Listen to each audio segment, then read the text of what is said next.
Hello दोस्तों, नमस्ते, प्रणाम। मैं हूँ इंदु मौर्य। मेरे चैनल पर आप सभी का स्वागत है। मैं सुनाने जा रहा हूँ एक बेटा विवाह गीत।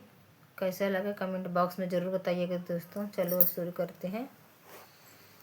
यहीं पार गंगा हो,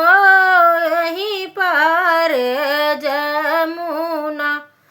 बिचवा में माली फूलवार जी, बिचवा में माली फूलवारी जी, पिछवा उलटी जब चितवई मालिनिया, दुल्हे कवने रामा ठाढ़ जी, के कर हया तू ही उलरू से दुलरू, कवनी बहिन सग भाई जी, के कर हया तू ही उलरू से दुलरू, कवनी बहिन सग भाई जी, कवना जरूरत तोहरे पड़ी गई दूल्हे, आया बड़े भीनु सार जी, कवन जरूरत तोहरे पड़ी गई दूल्हे, आया बड़े भीनु सार जी, अपने बाबैया जी के उलरू से दुलरू, अपनी बहिन सग भाई जी, अपने बाबैया जी के उलरू से दुलरू, अपनी बहिन सग भाई जी, मऊरू जरूरत हमरे पड़ी हो मालिनिया, आए बड़े भीनु सार जी, मऊरू जरूरत हमरे पड़ीगा मालिनिया, आए बड़े भीनु सार, कुकुड़ू गछु हो मालिनिया,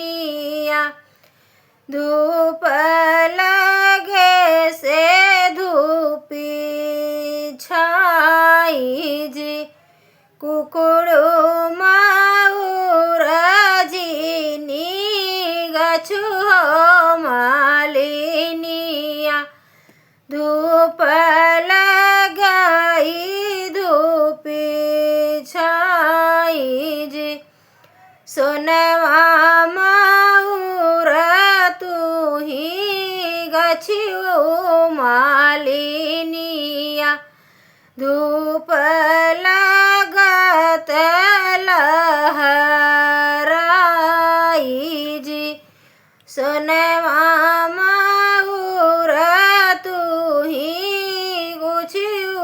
मालिनिया, धूप लगे धूपी छाई जी, मऊरू लगाई दुल्हे सजले बरतिया, जय ससुरारिया के जाई जी, मऊरू लगाई बरतिया जाई ससुरारिया के जाई जी सब तो निहारैया राति से बरतिया सासु निहारै दामाद जी सब तो निहारैया राति से बरतिया सासु निहारै दामाद जी किया तू ही है दुल्हे मलिया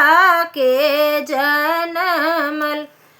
किया माली बाप तो हर जी किया तू ही है दुल्हे मलिया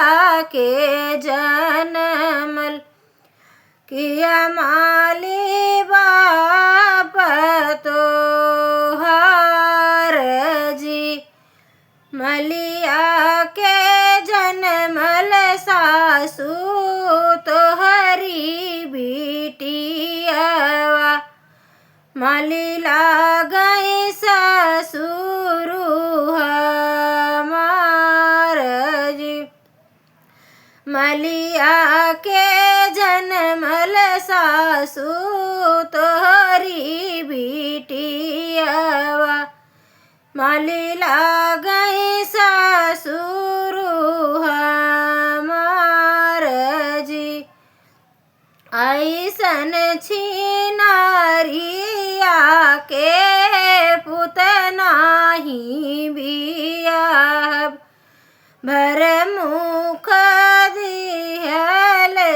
जवाब जी ऐसन छिनारिया के पुत नाही बियाहब नान्हे मुहे